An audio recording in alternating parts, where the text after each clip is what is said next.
Ini adalah kisah kuntilanak penglaris yang mencari tumbal dengan lidah para penyembahnya.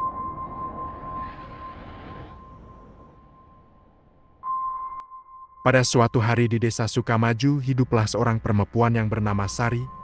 Dia adalah seorang wanita yang berasal dari keluarga yang kurang mampu, dan suatu ketika dia bosan dengan hidupnya yang selalu menderita dan miskin. Hidup gini amat ya, kapan aku bisa kayanya? Aku pengen ngumpulin uang buat bikin usaha warung mie level. Dengan tekad yang kuat, Sari akhirnya bekerja sebagai petugas kebersihan yang tak kenal waktu. Dia bekerja dari pagi, siang, dan malam untuk mengumpulkan modal untuk membuat warung makan. Setelah Sari bekerja dengan giat, uangnya pun sudah terkumpul dan Sari berhasil membangun usaha warung makan kecil-kecilan.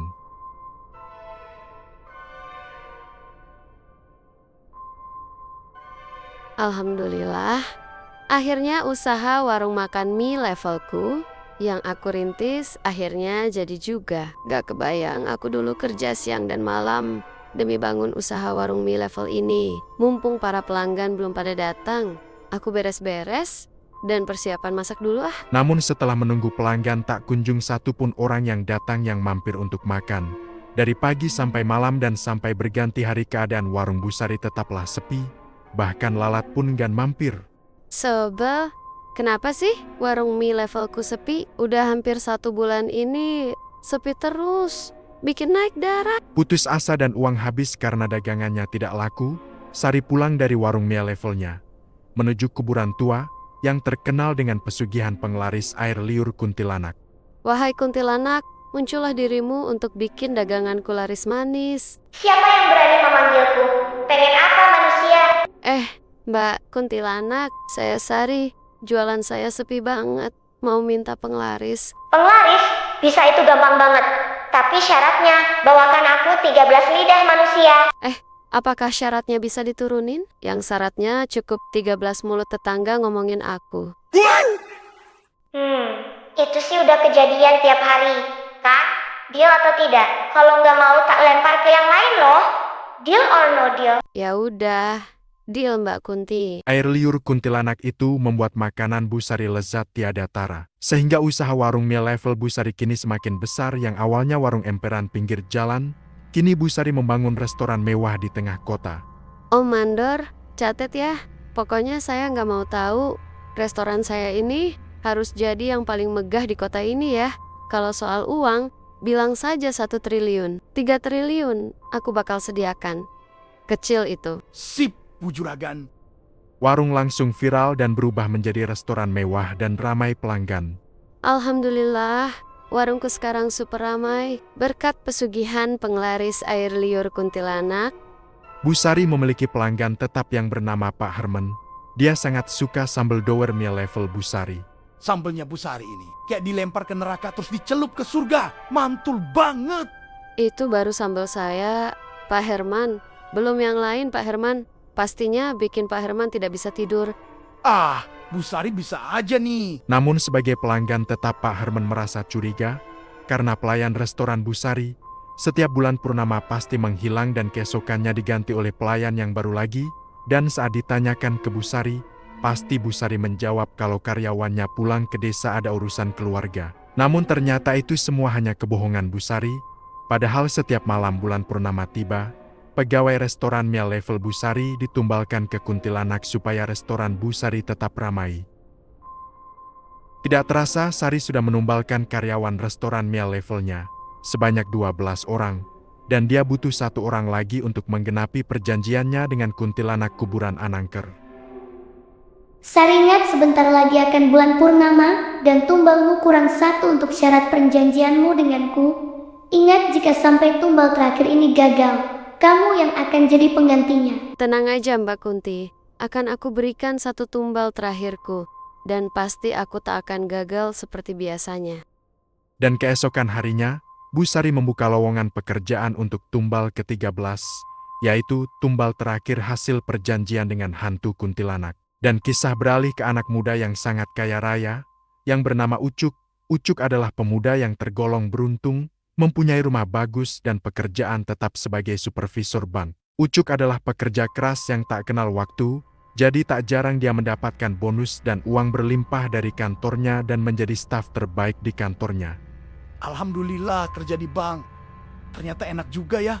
Udah gaji 50 juta, kerjanya santai, tabungan banyak, bisa beli rumah, dan bisa party sepuasanya. Enaknya, nyam-nyam-nyam. Namun kesenangan itu tak berlangsung lama. Ucup tergoda tiap malam dia party di klub malam. Tak jarang sekali party dia mengeluarkan uang 100 juta lebih. Tak hanya party, Ucup juga main judi sampai kalah taruhan 3 triliun, mirip anggaran robot di negeri Konoha. Waduh, gimana ini? Uangku sudah habis. Dan aku pakai uang nasabahku pula. Gimana ini? Pusing gimana cara gantinya? Bisa ditangkap polisi ini. Aku. Dan akhirnya Ucup melarikan diri dari kejaran polisi karena telah memakai uang nasabahnya. Hai Ucup, mau lari kemana kamu? Menyerah saja atau kamu tak kasih jurus tinju Konoha kamu? Baik Pak Polisi, aku menyerah. Silahkan tangkap aku. Akhirnya semua rumah, mobil dan kekayaannya disita polisi, dan Ucup jatuh miskin jadi gelandangan. Namun Ucup ingat dia pernah nonton berita televisi tentang liputan Mas Imam Jaguar yang sukses jadi YouTuber, dan Ucup dengan uang sisa yang ada berangkat ke kota YouTuber milik Mas Imam Jaguar. Akhirnya aku sampai juga di kota YouTuber milik Mas Imam Jaguar. Kira-kira bakal bikin channel apa ya? Oh iya aku tahu, kan hobiku joget, bikin konten joget aja. Pasti rame dan auto kaya aku. Namun setelah setahun Ucup membuat channel joget, channelnya pun sepi dan Ucup memutuskan untuk pensiun dari YouTube. Sebel, uang udah habis banyak. Channel joget masih sepi, bikin naik darah. Aduh, uang udah habis, bokek, cari uang di mana ya? Apa aku cari pekerjaan aja ya? Sambil duduk di taman Ucup membaca dan mencari lowongan untuk menyambung hidupnya, dan dia tidak sengaja menemukan lowongan jadi pelayan di restoran mie level Busari. Wah, cocok nih. Ada lowongan pelayan mie level. Lumayan buat nyambung hidup dan makan sementara buat batu loncatan. Asal jangan jadi batu pondasi selamanya di sana. Hehe. Telepon warung mie level dulu ah. Halo, selamat pagi. Apakah benar warung ibu butuh pelayan? Oh gitu ya Bu Sari. Besok saya siap untuk wawancara kerja di restoran Bu Sari ya. Di mana ini bocah yang bernama Ucup? Katanya mau datang untuk wawancara. Udah jam segini belum aja datang.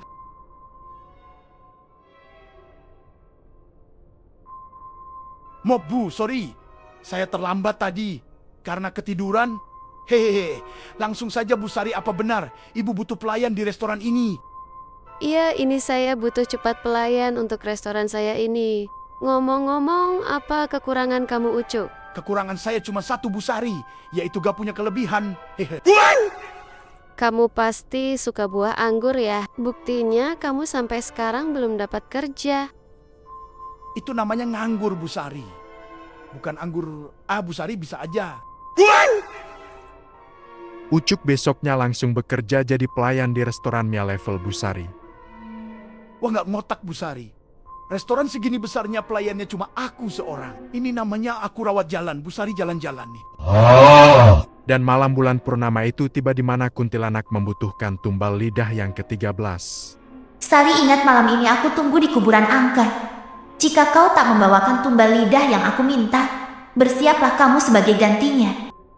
Tenang Mbak Kuntilanak, aku yakin tumbal ke-13 ini pasti berhasil. Karena calon tumbalku bernama Ucup ini terlalu polos. Halo malam Ucup, nanti malam datang ya ke kuburan angker. Penting ada yang ingin aku bicarakan. Halo Bu Sari. Oke Bu Sari. Tiduran dulu ah.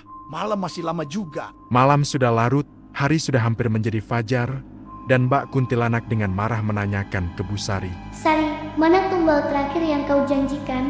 Sampai sekarang tidak datang. Sebagai gantinya, kau akan aku makan. Tidak, jangan Mbak Kuntilanak. Ampun, tolong. Dan ternyata Ucup selama tidak datang ke kuburan angker karena dia ketiduran.